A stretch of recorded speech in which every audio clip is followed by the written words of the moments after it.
Good morning students. हमने पिछली video में रस के परिभाषा और अंक करे थे। अब हम आगे उसके नेक्स्ट प्रकार करेंगे। तो थोड़ा सा रस के बारे में दोबारा से जान लेते हैं। रस किसे कहते हैं?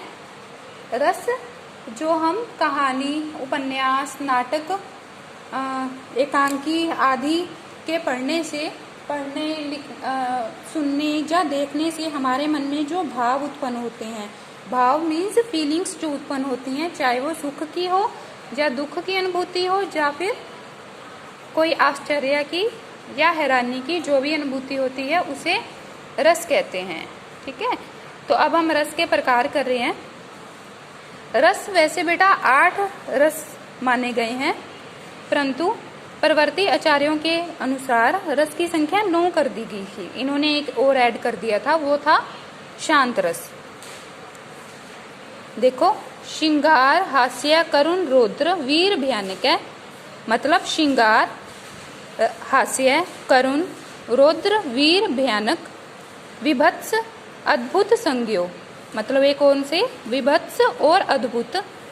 चेशानु अंतो अपि नवो रस। मतलब इनके अलावा श्रृंगार, हास्य, करुण, रौद्र, वीर, भयानक, विभत्स और अद्भुत रस के अलावा शांतो रस है जो, उसको 9वां रस मान लिया गया है। ठीक है, इनके अलावा सूरदास जी के रचनाएं वात्सल्य रस, जो सूरदास जी ने कृष्ण जी और यशोदा माँ के ऊपर जो रचनाएं लिखी हैं उसमें वात्सल्य रस उभर कर आता है और भक्ति रस को भी माना गया है। मतलब पहला 8 रस तो थे ही, फिर 9वां किसी हुआ परवर्ती आचार्यों के साथ, और इनके अलावा सूरदास के वात्सल्य और भक्ति रस, इनको भी ऐड कर लिया गया।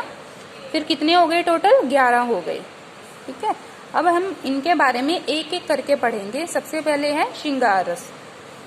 श्रृंगार रस जब नायक नायिका के मन में एक दूसरे के प्रति प्रेम उत्पन्न होकर विभाव, अनुभाव व संचारी भावों के योग से स्थायी भाव बेटा जो परमानेंट हमारे मन में जो भाव होते हैं वो जब जागृत होता है, कौन सा? रति मीन्स प्रेम, वह श्रृंगार रस कहलाता है। ठीक है, अब देखो, जैसे नायक और नायिका के मन में, नायक नायिका मीन्स जो आप टीवी सीरियल्स देखते हो या कविताएं पढ़ते हो, उनमें एक हीरो हीरोइन होता है ना, उसमें तो उनके मन में जब एक दूसरे को देखकर प्रेम उत्पन्न होता है ना, और विभाव, अनुभाव और संचारी भावों के योग से, विभाव, अनुभाव, संचारी भावों के बेटा हमने पिछली वीडियो में डिटेल में पढ़ लिया था ये क्या होते हैं। उनके संयोग से स्थायी भाव रति जब उत्पन्न होता है तो उसे श्रृंगार रस कहते हैं। और श्रृंगार रस को रसों का राजा माना जाता है। इसको रस राज की पदवी प्राप्त है श्रृंगार रस को। अब ये आगे 2 प्रकार का होता है। सबसे पहले है संयोग श्रृंगार और दूसरा है वियोग श्रृंगार। संयोग श्रृंगार बेटा वो होता है जिसमें नायक नायिका का मिलना संयोग श्रृंगार कहलाता है। इसमें प्रेम पूर्ण चेष्टाओं व क्रियाकलापों का वर्णन किया जाता है। ठीक है, अब देखो, जैसे ये आप देखोगे, ये पंक्तियां देखो, बतरस लालच लाल की मुरली धरी लुकाए, सो करे बहु नू हसे देन कहीं नट जाए।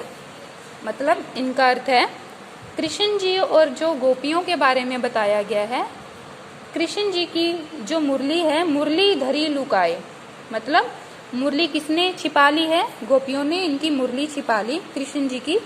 किस लिए छिपाई है? बतरस लालच लाल की, मतलब उनके साथ, कृष्ण जी के साथ बातें करने के लिए, कि अब वो आकर उनसे पूछेंगे ना कि मेरी मुरली कहाँ है, वो उनके साथ बात करने का बहाना ढूंढती हैं।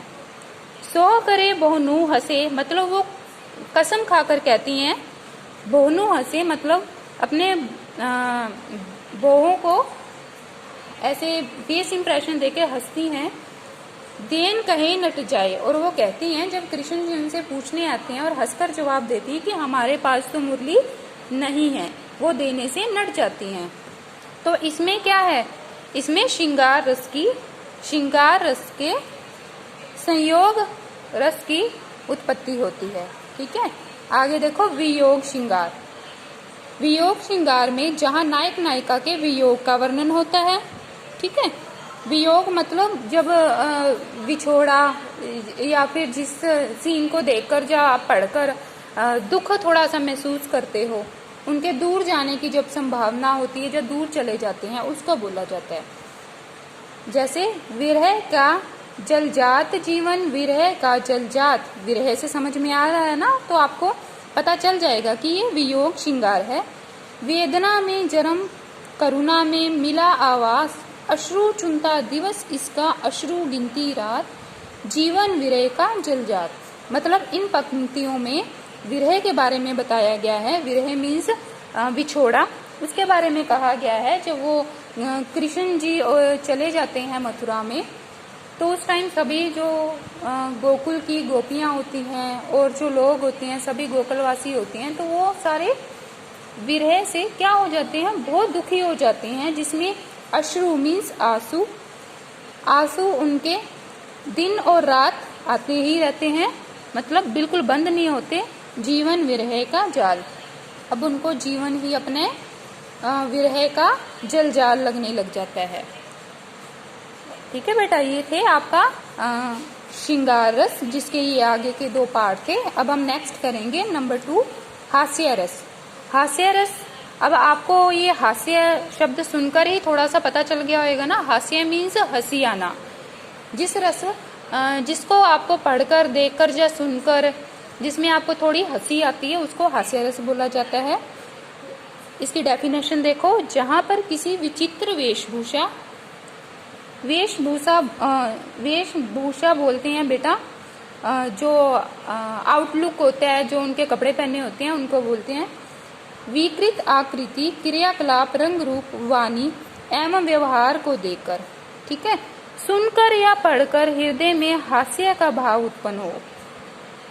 जब इन सबके देखकर या सुनकर हमारे मन में हास्य उत्पन्न होता है, वहां हास्य रंग कहलाता है। सॉरी बेटा, मैं आपको बता दूं, श्रृंगार रस का जो स्थायी भाव है वो रति माना जाता है, और हास्य रस का जो स्थायी भाव है वो हास माना जाता है। ठीक है, तो चलो अपने वहीं आते हैं। हास्य रस, इसके आप उदाहरण देखो। सखी बात सुनो एक मोहन की, निकसी मटकी सिर रीति लेके, निकली उही गैल हुते जहां मोहन, लीनी उतारी तबे चल के। तो इससे हास्य रस उत्पन्न हो रहा है इन पंक्तियों में। अब आगे हम करुण रस पढ़ेंगे, नंबर 3, करुण रस। तो देखो इसकी डेफिनेशन, जहां पर किसी प्रियजन के कष्ट, प्रियजन मतलब जो हमें प्रिय लगता है, जो व्यक्ति के कष्ट, शोक, दुख के प्रसंग के कारण, मतलब कि जो हमें इंसान प्रिय लगता है, उसको अगर कोई कष्ट होता है, उसके कारण कोई शोक, दुख, उनके प्रसंग के कारण किसी प्रकार के अनिष्ट की आशंका के फलस्वरूप, मतलब उसके साथ अगर कुछ बुरा होता है या उसको कोई कष्ट होता है, तो हमें भी दुख होता है ना, तो फलस्वरूप हृदय में पीड़ा या शोक का भाव उत्पन्न होता है, तो उसे हमारे मन में भी दुख होता है। तो उसे क्या कहते हैं, जो वो दुख होता है, जब पीड़ा होती है जो हमारे मन में, उसको करुण रस बोला जाता है। ठीक है, तो करुण रस का स्थायी भाव क्या है, शोक। तो ये जो स्थायी भाव है आपको लर्न करने पड़ेंगे बेटा, इनके जो जो स्थायी भाव हैं ये भी अलग से पूछे जाते हैं। अब इसकी उदाहरण देखो। देख सुदामा की दीन दशा, करुणा करी के करुण निधि रोए, पानी परात को हाथ धोए नहीं, नैनन ही के जल सो पग धोए। मतलब ये उस टाइम का वर्णन किया गया है जब सुदामा श्री कृष्ण जी से मिलने के लिए द्वारका में आते हैं। ये तब की बात कह रहे हैं कि जब सुदामा उनसे मिलने आते हैं तो श्री कृष्ण इतना, मतलब उनको देखकर वो मिलाप से उनको रोना आता है, दुख आता है कि वो जो उनके पैर धोने लगते हैं, सुदामा के पैर में जब छाले हो चुके होते हैं, वो पैदल जब आते हैं तो उनके पैरों को धोने के लिए परात को हाथ छुए नहीं, मतलब पानी परात को हाथ छुए नहीं, परात में उनके पैर रखते हैं और उनमें पानी को भी नहीं छूना पड़ता।